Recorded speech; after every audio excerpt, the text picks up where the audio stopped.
الحمد لله رب العالمين الرحمن الرحيم مالك يوم الدين إياك نعبد وإياك نستعين اهدنا الصراط المستقيم صراط الذين أنعمت عليهم غير المغضوب عليهم ولا الضالين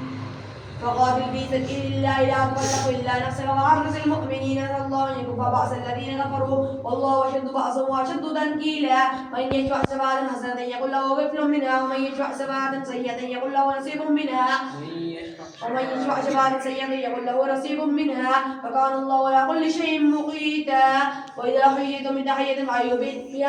فحيوا بأحسن منها وردوها إن الله كان على كل شيء حسيبا الله أكبر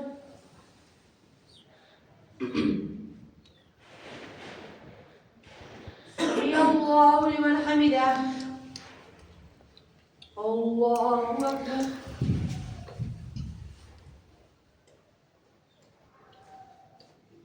الله أكبر الله أكبر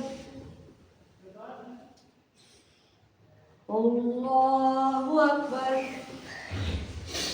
الحمد لله رب العالمين الرحمن الرحيم مالك يوم الدين